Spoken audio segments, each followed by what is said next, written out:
Hey everyone, welcome to another edition of PowerCore Productions and Podcastings. And today, we're going to be starting a new series here on the channel, titled ReZero Avatar Loss. What if Aang was in ReZero, Season 1, Part 1? As always, if you're new to the channel, or if you are regular and you like what we have to offer, then please don't forget to like, comment, subscribe, share, and hit that bell for post notifications so you can stay up to date on everything that is PowerCore Productions and Podcastings that has to come out now and in the future. So, a lot of people have been wondering about this series and what it's going to entail. All in all, I do hope you'll look forward, as this is the second ReZero story we'll be doing on the channel. Second behind the first one that we did a little over 2 years ago. That being What If Spider-Man was in ReZero. I think that with this story, it provides us a unique opportunity to explore a new what if concept, tying in the lore of the ReZero world along with the Avatar universe. Now, I will try to explain things in the story as we go along, and I will try to make things as clear as possible. I do want you guys to keep in mind though, when it comes to the power scaling of this series, please do not over or underestimate certain characters. I know a lot of people tend to have biases towards their favorite characters, believing that if they're in certain worlds, they simply can't be beaten or can never lose. Keep in mind, when dealing with a character like Avatar Aang, he has a unique personality, one that would clash very much with the world he's being sent to. Also, keep in mind that the people of ReZero, a lot of the heavy hitters, are by no means weak and can hold their own even against some of the best of the Avatar world. So Aang is definitely going to have his hands full in this series. But all in all, I do hope you'll stick along and follow along as we explore this new beginning and new possibilities. Anyway, without further ado, let's get into today's video. As always, sit back, relax, and enjoy the show.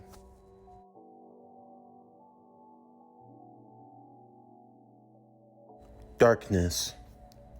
Darkness was all that Aang could remember. The events that led to this moment, it was all a blur. Honestly, it was hard trying to recall just how he found himself in the predicament that he was in. It started the day he learned the truth. Aang learned that he was not an ordinary child. He was not like the other airbenders at the Eastern Air Temple, but rather, he had a destiny that he tried very hard to escape. However, in doing so, he opened himself to a much darker reality. It started in the midst of a storm. Aang found himself trying desperately to weave through, flying atop his flying bison, Appa. He thought that maybe, just maybe, he could escape to a normal life, to run away from the pressures that the world was placing upon him. And yet he found himself being swallowed by the raging storm of the seas. In the midst of it all, in an act to save himself, a faint glow formed around him as he encased himself in a large iceberg. The iceberg drifted in the ocean, deep in the recesses. For how long was he down there? What you might know as 100 years was actually a lot different. You see, while Aang was in the iceberg, he did still age, but at a much slower pace. When he froze himself, he was around 12 years old. And about every 25 years, he managed to slowly increase in size. What was 25 years to his world was basically only 1 year for him. Before he knew it, around 14 years shy of 100, it happened. It seemed just as when Aang had closed his eyes in the water, he opened them once again. As he did so, He found himself holding his flying staff, his glider, along with the knapsack that he carried on his person. He rubbed his eyes to make sure he wasn't dreaming. Had he been? Had that whole race in the storm just been one big awful dream? He looked around. He had no idea where he was or how he had gotten here. He found himself standing in a street of some sort. He was in some town. It was bustling with people, but they were all not human. Some had animal-like features and some were just animal humanoids altogether. Granted, Aang had seen a lot of things in his own world that many could consider unordinary, but he'd never seen anything like this. As he looked around, he tried to figure out just where on earth he could possibly have gone to and how he was even here. This wasn't anything like the Eastern Air Temple and the architecture of the town itself. It kind of resembled the Earth Kingdom, maybe the Fire Nation. He knew this definitely wasn't the Water Tribe. Was this some type of capital city? But where exactly? As he tried to figure out just what was going on, a young girl fell in the middle of the street, with a strange creature carrying a carriage racing straight towards her. Without even thinking, Aang would swoop in and grab the girl, pulling her to safety. The crowd cheering in approval for his heroic deed. The young girl thanked him, and Aang responded in kind with a welcome. They could speak the same language, so that worked at least. But the writing, he didn't recognize it. He tried asking a few people where he was, only getting the answer that he was in the capital of Lugunica. Lugunica? I've never heard of Lugunica. Excuse me. Yeah? What do you want, kid? You want to buy an apple? Apple? Yeah. Freshly picked. You want one or what? Oh, sorry, but I, don't actually have any... Let me guess, you don't have any money, huh? You're nothing but a broke tourist then. Beat it. But wait, I have a question. I said get lost, kid. I don't have time for unpaying customers. Aang would bow his head and meekly leave. He was trying to just figure out just where on earth Lugunica even was. If he knew that, then he could make some thought out of where he was or what was going on. And then there was another issue. He could have sworn he had left with Appa. Why wasn't he here? Did Appa fly off and leave him behind? No, Appa would never do that. So now he was on the lookout, potentially to find the flying bison, and also to figure out just where on earth he could possibly be. His search found him gliding all over the city area. For miles upon end, he saw the many buildings and even some of the taller ones. But yet even still, he saw no insignia of any of the great nations. Nothing for earth, fire, water, or even the air. Wherever he was, this was a place far out in anything he had ever seen. He finally stopped to take a rest, sitting at the edge of an alleyway. At the very least, he could make some sense of where he was at a later point in time, but for now, he just had to try to get his faculties together. Of course, as he did so, a small girl came running past him. He had no idea what she was up to, but she seemed to be in a hurry as she moved past. Immediately, there were 3 other figures in an alleyway. Rather scruffy-looking individuals, a tall, skinny one, a short, pudgy one, and a muscular, round one. They weren't really in the kindest of moods as they looked to Aang and asked that he kindly hand over any valuables he might have. Although Aang would tell them he didn't really have anything and there was nothing worth stealing. They didn't buy it as they looked to make their advance. However, Aang really didn't worry about this. Although one thing he did notice was that he was slightly taller, his voice just a tad bit deeper. He knew he wasn't this big the last time he checked. Did he hit some type of growth spurt when he passed out or whatever?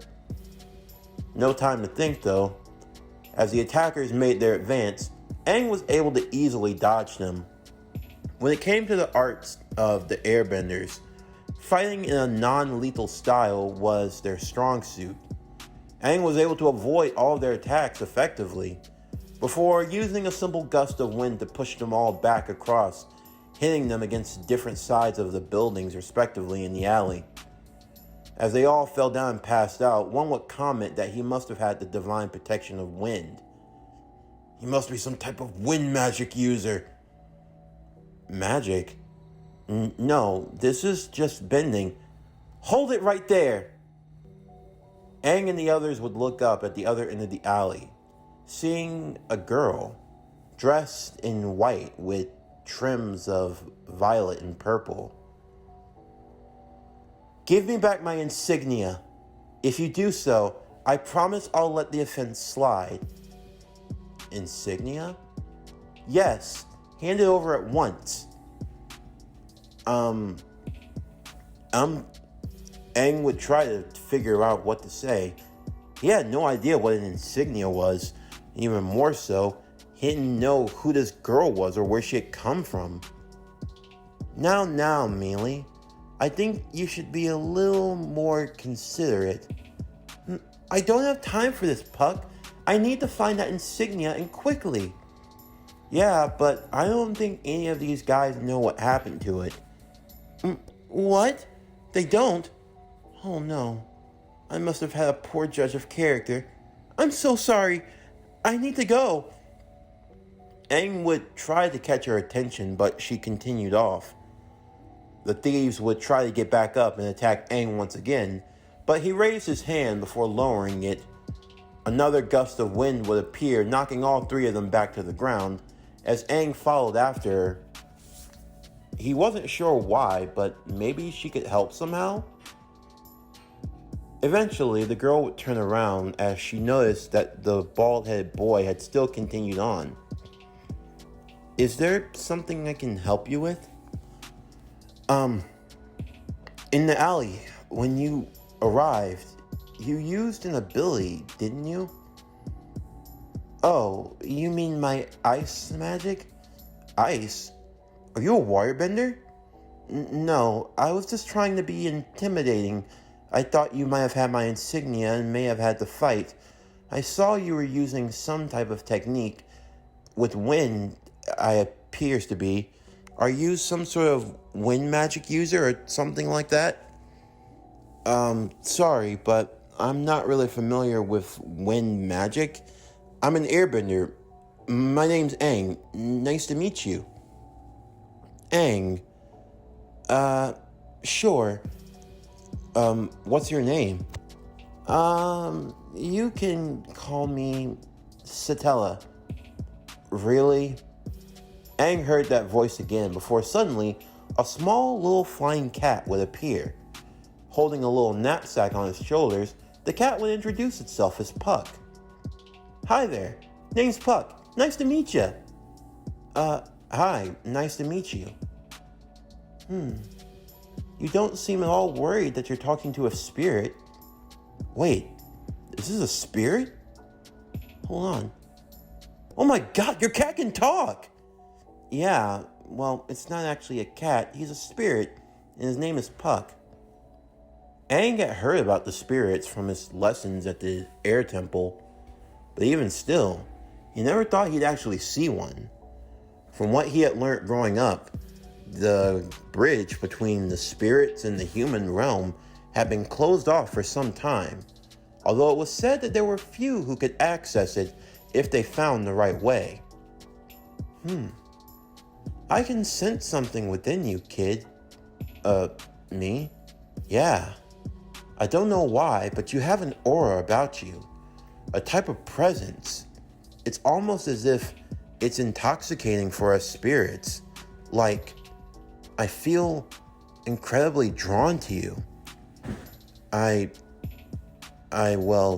appreciate it, but I don't know why you'd feel that way about me. I don't really think I've done anything all that special. Maybe, but it's just a hunch, you know. So, anyway, you're looking for something? Yes, it's my insignia. It's a little metal plate with a jewel in the center. I see. Well, the only thing I know is that I don't really know where I am. I would ask, but do you know what nation this capital belongs to? Nation? This is the capital of Lugunica. I get that, but I mean, is this Earth Kingdom territory or Fire Nation territory? Earth Kingdom? Fire Nation? I'm sorry, but I've never heard of places like that. Wait, you haven't? No, not even close. And you say you're from the Eastern Air Temple, but this is the country farthest to the east. There's nothing beyond this point, and there's never been mention of an air temple. Aang would be extremely confused by this. No one knew anything about the air temples or the air nomads. No one knew anything of the Fire Nation or the Earth Kingdom. Aang even tried asking about the Water Tribe, but there was no mention. Although there was a nation up in the north, although were they a Water Tribe? Never been told. Now Aang was extremely confused. He had no idea where he was, how he had gotten here, and for some reason no one knew anything about the world that he had known. All the same, Aang figured he'd have to continue on his search. He figured he'd have to find someone or something that would be familiar. But at the same time, he had been helping this girl, Satella, I suppose, helping her to find her insignia. After all, Aang felt it was the least he could do since she had been cooperative.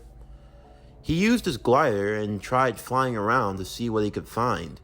The only clue he had was about some girl that was rushing off running past him in the alleyway. Of course, they couldn't find her, and Aang didn't have any idea of where he was going. Before long, as the two continued walking in the capital, there would be a young girl that was lost. Not knowing where to go, she was afraid, but Aang and Satella were able to help her, helping her to find her mother and to find her way back, which incidentally found them getting help from an unlikely source, the man that tried to sell Aang the Appa. Apparently, the young girl they had helped out was his daughter, and as a way of repaying kindness, he offered any information that he could about the person they were searching for, which they learned was a girl named Felt. She was a common pickpocket in the capital, and it was believed that she usually hung out in the slums, the outer part of the city, where those who weren't really that fortunate resided. As the sun began to set, the two would find themselves making their way to the slums. Puck would need to rest, going back inside of the crystal that was on Amelia's neck. In the meantime, Amelia would try to contact lesser spirits that hadn't taken on a full form like Puck, and hoping that they could offer some guidance and direction. Aang watched as the glowing lights all flickered and formed around both of them. Amelia would comment that they were just as drawn to him as they were to her. You have a deep spiritual connection, I'm sensing. It's amazing. And you're sure you're not a spirit arts user? You definitely have the capability to become one. You'd think so. Aang's eyes would avert from her gaze at that moment. Satella could tell that there was something that he wasn't telling her, but she chose not to pry any further. Before long, the two would ask a passerby anything about Felt, as he explained that if Felt the pickpocket was what they were looking for, then she was probably at the loot house with Old Man Ram.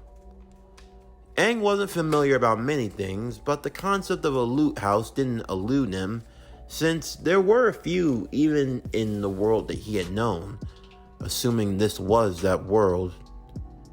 It had finally gotten dark as Aang carried a lantern they had been using.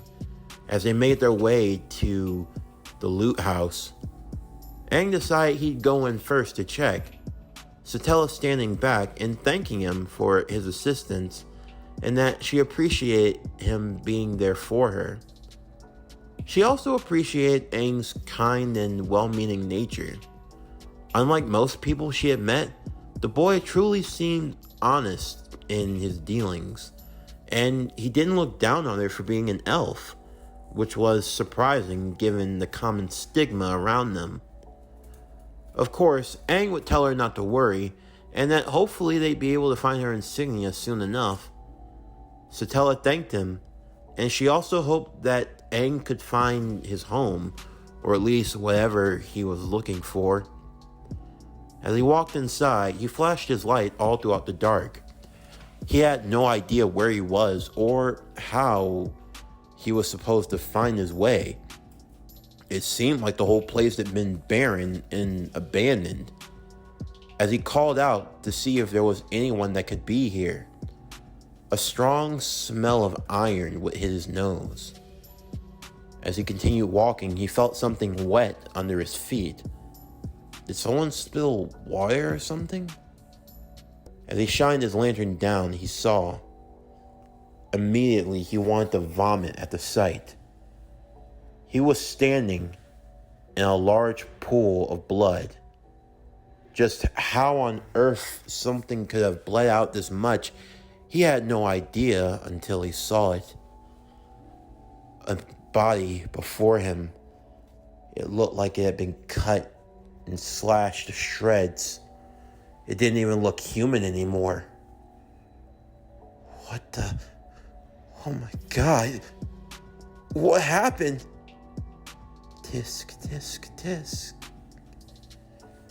There wasn't supposed to be anyone else here. Huh? Aang would feel a sharp pain in his left arm, causing him to drop the lantern immediately. It was searing. Had he been stabbed? He reached and felt for the handle as he pulled it out. He felt a warm liquid running down his arm. His other hand carrying his bow staff, he heard another flashing piece of metal heading towards him. He used his airbending to blow everything back, the doors opening immediately as Satella looked in to see what was going on. Aang dashed out and grabbed her, telling her that they needed to get out of there and fast. As the two of them began running as quickly as they could, from behind them, a figure would appear. It was a woman dressed in black. She smiled happily as she picked up her knives and started throwing them towards the two. Aang would turn back using his staff, sending back a large gust of wind to blow back the knives as they turned to see their attacker. And just who are you? A boy and... Oh. I know why you're here, the woman said, looking straight at Satella. And if you're here, then I can't let either of you go. Satella, get back! Aang would stand his ground, although with only one good arm, he wasn't sure of what he could do. He attempted to fight, although his fighting style wasn't conducive for this type of action.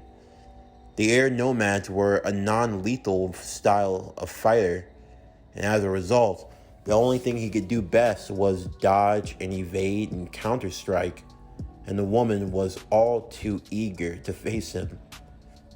Aang had to admit, when it came to how she fought, she almost seemed like an airbender herself, at least in the fluidity of her movements.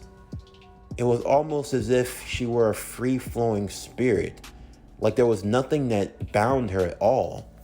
She moved wild and free like the wind, and it was something that Aang knew he couldn't last for very much longer. Satella tried to help where she could with her ice magic. She cursed for the fact that Puck couldn't be here to assist them. Distracting her just long enough, Aang would use a slashing cut of wind to knock the woman back into a broken and abandoned home. Immediately, He threw his glider into the air, grabbing Satella with his one good arm, before jumping up and grabbing onto the glider. They immediately dipped back down as Aang found it hard for them to fly in the air, but even still, they had to get as far away as they could. However, the woman stood up from the rubble, eyeing him perfectly as she took her knife and threw it, stabbing Aang in the leg and causing him to lose his trajectory as they went crashing into the forest below. Both Aang and Amelia would try to stand up, both of them being battered and bruised from the landing. Aang had one good arm and one good leg.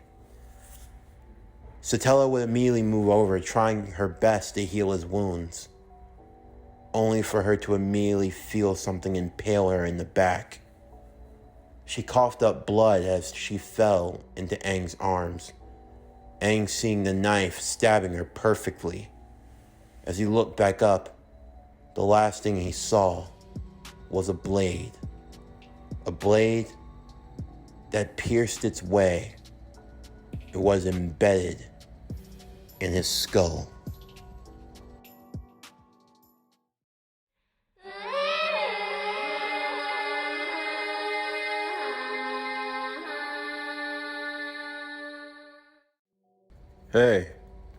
Hey, kid, huh?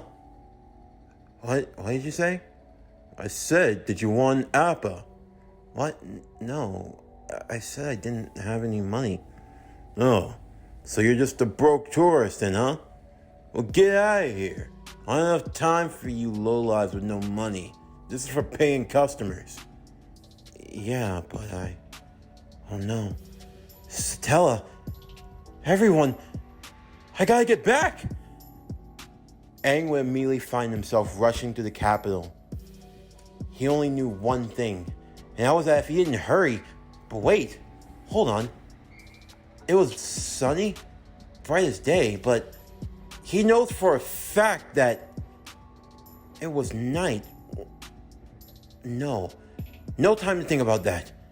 Aang immediately threw his glider into the air and pushed himself onto it as he went flying straight towards the slums. As he went flying through, he landed towards the front of Old Man Ram's shop as he found himself banging on the door. Hello, please, open up!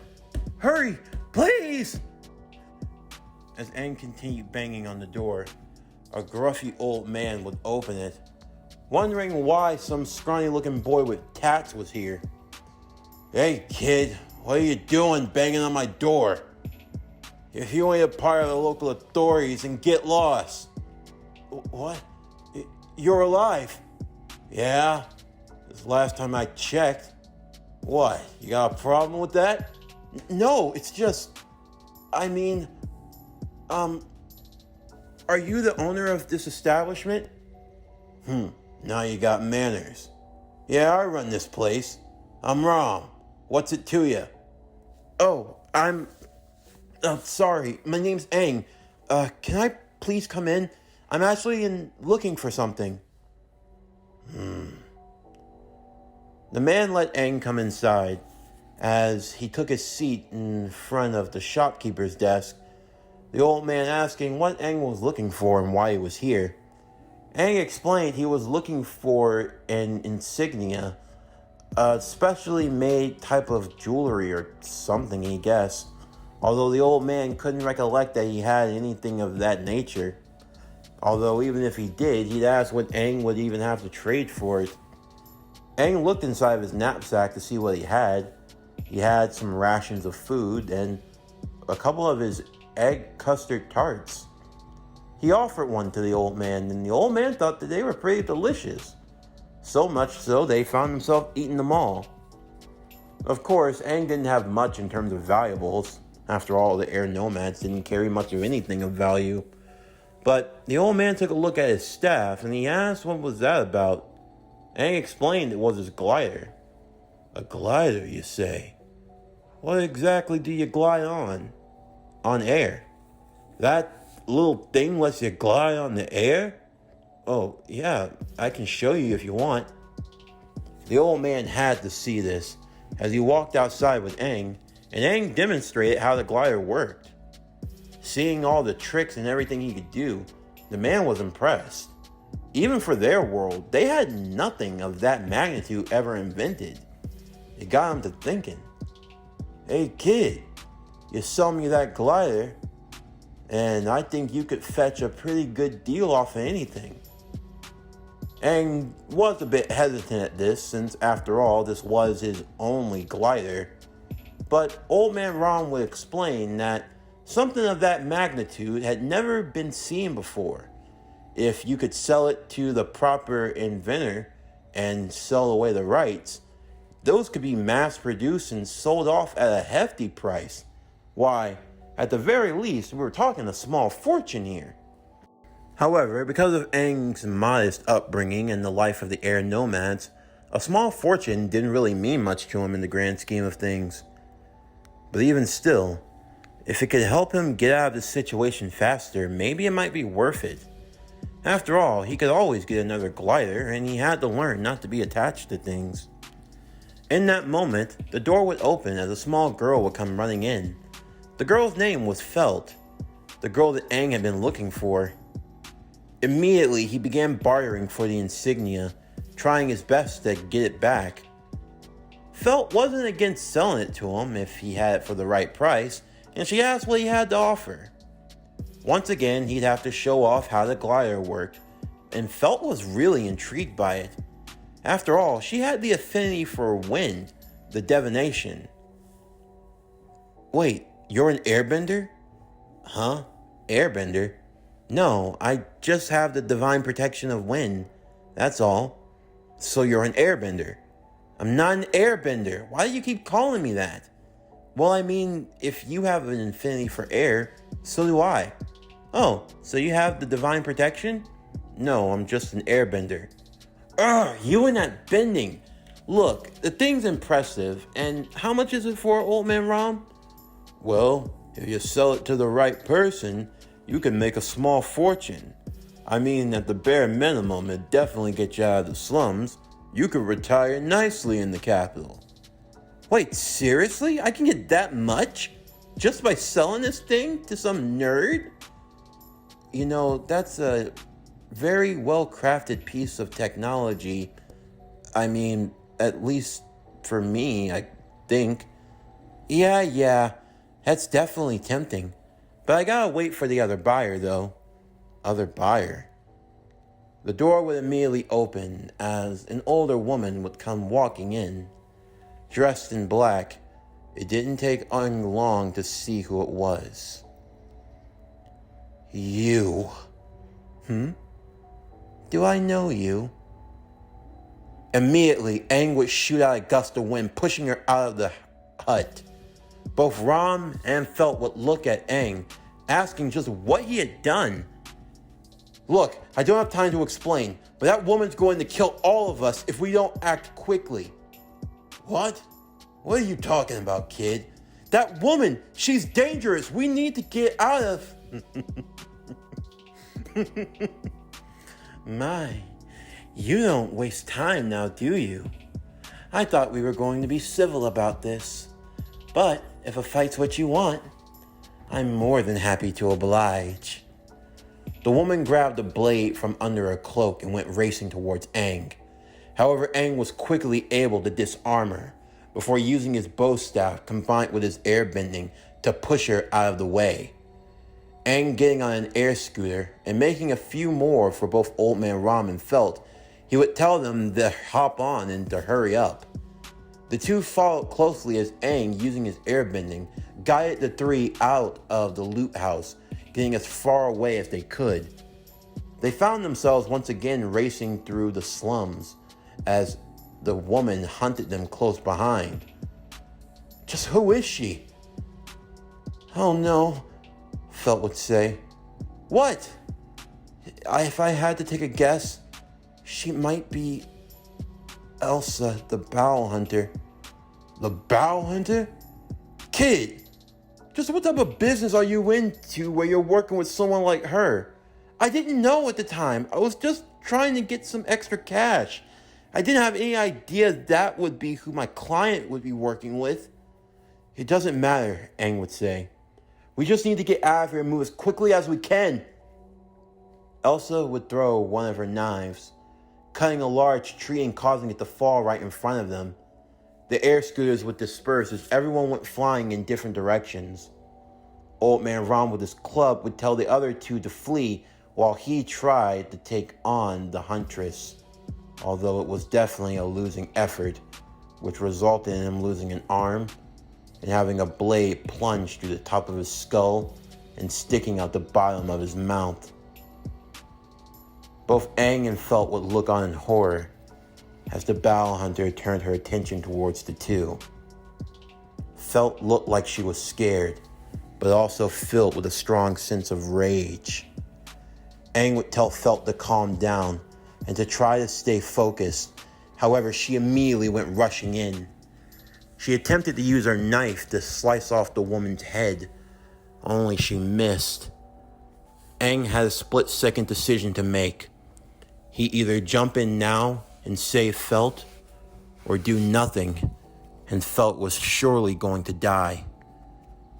Aang immediately rushed in as quickly as he could, getting in the way and blocking, disarming Elsa and pushing Felt to safety. At the very least, he had managed to disarm her once again. Now this time, he was going to knock her out. Only, there was one thing he didn't count on. The woman had 2 blades under her cloak, and the second one sliced right through Aang's stomach. Aang would be laid on the ground, with his bow staff flying out of his hands. As Elsa looked down, she smiled. "Oh, they look so wonderful. Your entrails. That's it. That's what I want. Die slowly. Die slowly for me." "Felt? Huh? Take my glider. You can use wind. You can escape." "But what about you?" "I'll be fine. Just go." Elsa began making her way towards the young girl.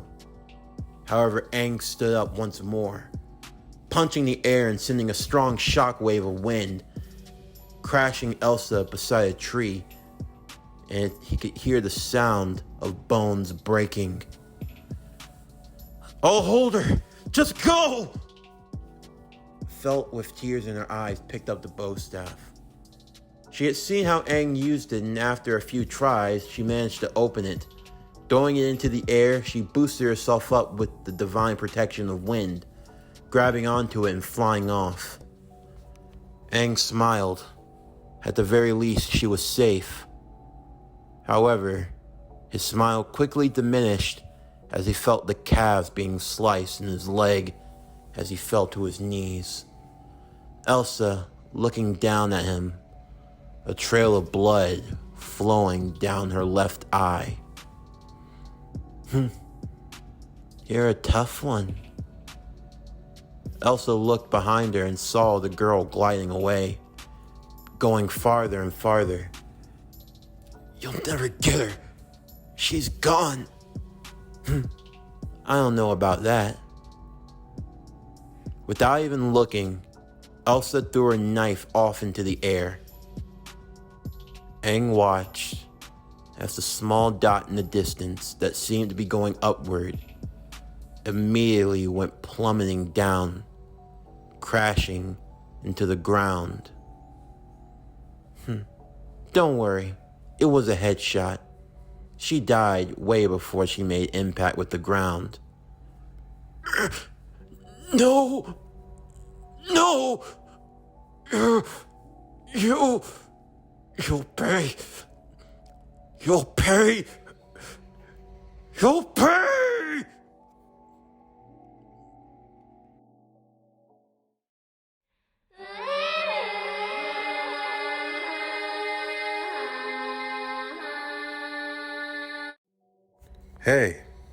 Hey kid. Huh? Yeah, I'm talking to you. So what, you want to buy an apple or what? What? I said, do you want to... No, you've... This is the third time you've asked me that. Oh, yeah, of course, because you were spacing. No! This... Aang chose not to say a word and just walked off, sitting on some side stairs to a bridge. What's going on? I'm losing my mind. I know for a fact. She... What on earth? What is going on here? Before Aang even had time to think any further, he saw her walking by. It was her. Satella. Satella! Satella, wait! You're alive! Everyone in the marketplace would be shocked hearing that name, and that it could be said so abruptly. Satella would turn around as she looked towards the person that said, and she was not in too kind of a mood. Satella, I found you. I'm so sorry. I had no idea back at the Lu house, and how dare you? What? How dare you? How dare you call me by that name? What? You told me that was your name. I don't know who told you that. Whoever it was, it must have been some cruel joke. But how dare you do something so taboo as to call me by the Witch of Envy? Please, leave me alone. Everyone would look on in shame. Aang had no idea what was going on, or even more so, just what had changed. It was like she didn't recognize him at all. In the midst of their conversation, someone would go dashing through the crowd, pickpocketing Satella as she ran off. What the? Felt? My insignia! Were you a part of this scheme? No, I wasn't, really, but I can't talk right now. I gotta go! Aang threw his glider into the air and immediately went chasing after Felt. She was definitely quick, proof of her divine protection of the winds. However, she wasn't dealing with someone who merely knew how to control the wind. She was dealing with the master. Just when Felt thought she was safe, Aang would appear behind her. Felt, we need to talk. What the? Just who the hell are you? Look, I don't have time to explain, but you need to give back that insignia. Like hell I am. I'm gonna make a fortune off of this. I ain't giving it up. Look, your life, everyone's life is at risk. You have to listen to me. I don't have to do anything. So why don't you just go and mind your own business? Aang grabbed her by the arm, but immediately she wrestled out of it, twisting her smaller body around his slender frame as she went and used her legs to twist his head straight to the ground before attempting to run, only for Aang to shoot a gust of wind to her back, causing her to fall over. Ow! What the hell? So that's how it is, huh? Felt would reach to her side and pulled out her dagger. Felt, I'm not trying to fight you. Yeah? Well, it's too late for that. You've got one. A battle of wind would engage between the two fighters. Aang fighting on the defensive and Felt on the offensive. Even for her smaller stature, she wasn't one to underestimate. Her unorthodox fighting style definitely left a lot to be desired, but even still, she was definitely ferocious. Aang knew he couldn't take her lightly, and at the same time, he couldn't play these games anymore. A crowd would watch as Aang and Felt continued their battle, the two wind users battling over to see who truly could be the dominant one. As Felt tried to go in for a slash, Aang would jump over and dodge, before raising his arms to the ground and then slamming them. A large body of wind would smash the small girl onto the concrete below her. She tried to get up again, but Aang kept the pressure. Listen, it's over. There's no point in resisting. What? This pressure. I have the protection of wind. How is he this strong? You're not bad. Maybe with a few more years of training, you could actually push me a bit. Huh? I'm a master. This confrontation, it's done. Now turn over the insignia. Throughout the crowd, another figure would come walking forward. However, neither Aang nor Felt would pay attention to this, as Aang wrestled away the insignia. Satella would find her way walking through the crowd as well. Give me that! I need it! I need it! No. Look, you're not gonna understand, and I don't expect you to, but I'm doing this to save your life. You and Old Man Ram. Old Man Ram? Yes.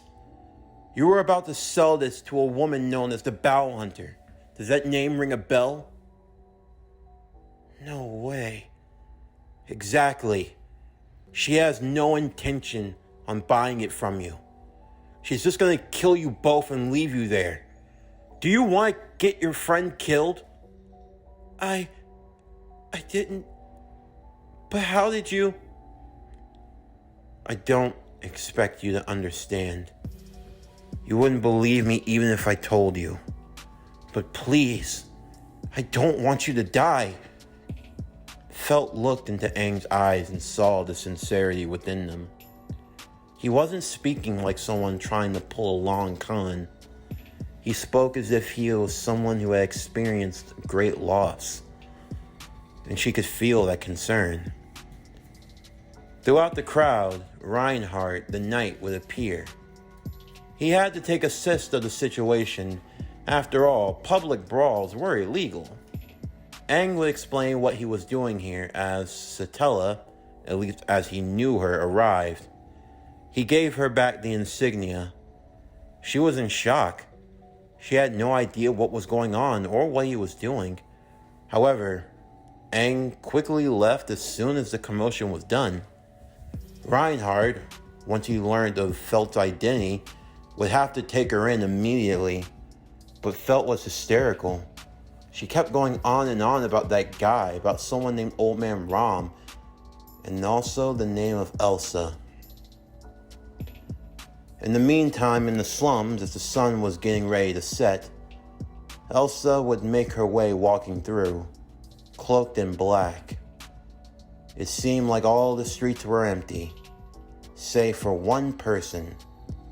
She walked by him, not giving him any mind. I wouldn't go there if I were you, the bald-headed boy would say. And just why is that? No one's in there. You wasted your time. Oh, that's a shame. But I do wonder, how did you know that's where I was going? Call it a hunch, call it a premonition, call it whatever, I don't really care. All I know is, you're not gonna hurt anyone ever again. Oh, really? That's a bold claim. Let me guess. You know who I am? I do, Elsa. Ooh, on a first name basis. And who are you? If you really want to know, my name is Aang. Aang. What a lovely name. I take it I've offended you in some way. Did I kill someone you know? A friend? Family? Lover? Or were you hired to come after me? Your killing is done. It ends here. I'm going to put a stop to it. You're not the first person to say those words. I guarantee you won't be the last. But you do have me intrigued. So why don't you show me? Elsa turned around immediately with her blade, only for Aang to disarm her. She quickly reached for the second, only for Aang to swat that one away as well. He used an updraft of wind to fly her into the air before flinging her straight into the forest nearby. As Elsa got back onto her feet, Aang walked casually, keeping his distance but at the same time staying on guard. It's over. Both your blades are gone. You have nothing else to fight with. Surrender. My dear Aang, I will never surrender. If I don't have my blades, I'll use my claws. If I don't have my claws, I'll use my teeth. If I don't have my teeth, I'll use my bones. If I don't have my bones, then I'll use whatever it takes. That is the way that the Bow Hunter fights. Elsa quickly dashed towards Aang, engaging him in a flurry of offense.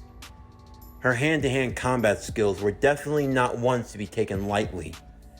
Aang was able to deflect them rather effectively in his own right, as the two of them engaged in a deadly dance. Elsa was able to find a broken blade within the forest. As she used it, she began going on an even greater offensive.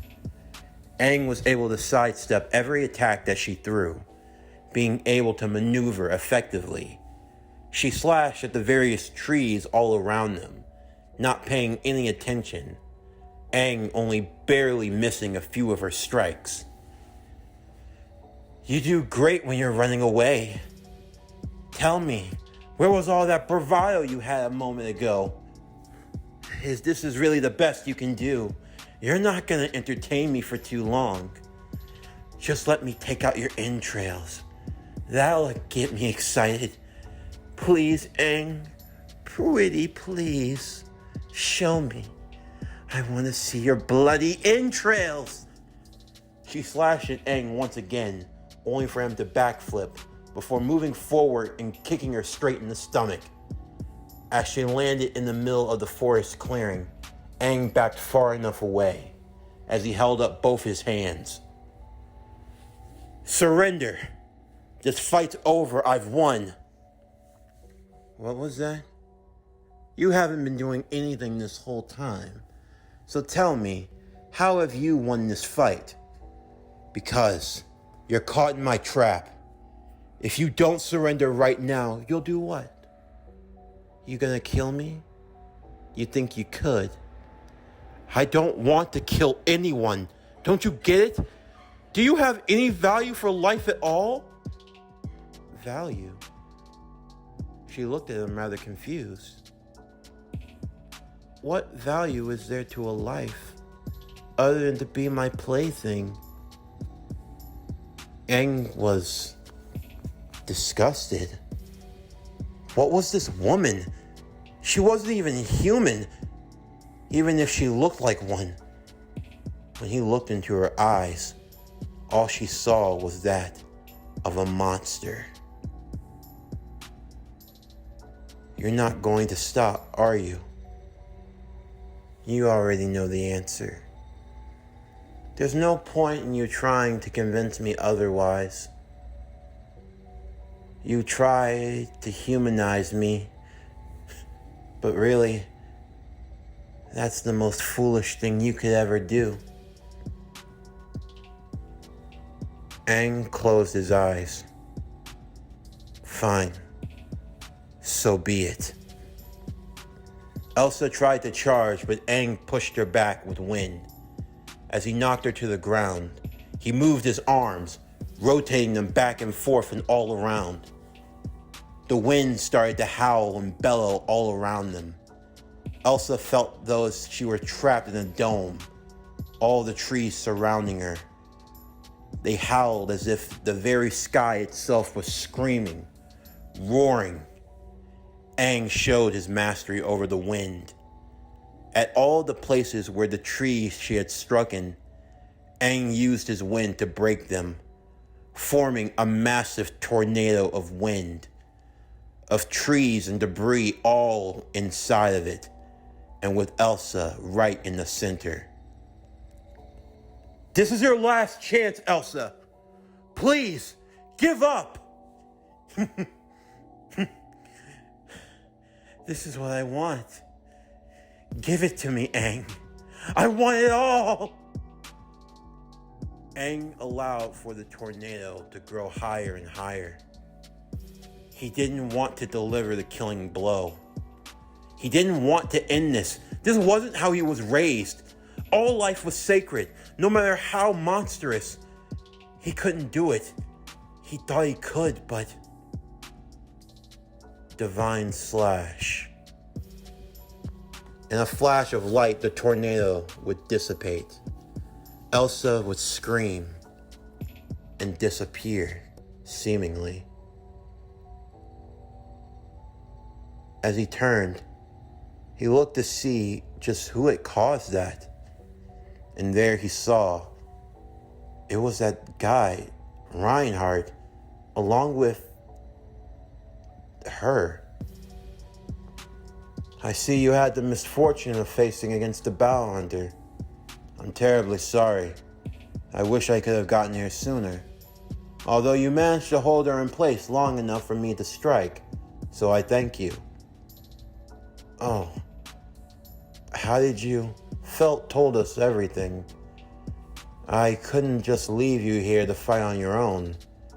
I'd be forsaking my duty as a knight. But why are you... I mean, you helped get back my insignia. I just couldn't leave you on your own. I wanted to help, but I didn't think you'd be capable of doing something like this. Oh, I'm sorry. Really, it's okay. But what is your name? You still want to know? If you'll tell me. She looked at him, a small smile creeping on her face. Emilia. My name's Emilia. And yours? My name's Aang. Those were the final words he said before he passed out. After everything he had been through, he was too exhausted to think or do anything else. As he lay there on the ground, Emilia would immediately go to treat his exhaustion. Reinhardt would search through the destruction. There was no sign of Elsa anywhere. Is she gone? For now, it seems. You should take that boy. Take him and treat his injuries. And try to enjoy the peace while you can. This may be the last night that we can look at the full moon in peace, especially with what's to come. This concludes ReZero Avatar Lost. What if Aang was in ReZero? Season 1, Part 1. As always, if you enjoyed today's video and everything else that we have to offer, then please don't forget to like, comment, subscribe, share, and hit that bell for post notifications so you can stay up to date on everything that is PowerCore Productions and Podcastings that has to come out now and in the future. Stay tuned for tomorrow's video as we continue Naruto DxD, The Last Shinobi. What if Naruto was in High School DxD? Season 1, Part 2. But anyway, that's going to do it for the end of today's video. I'm Javon Harrington with PowerCore Productions and Podcastings. Signing off, and I'll see you next time.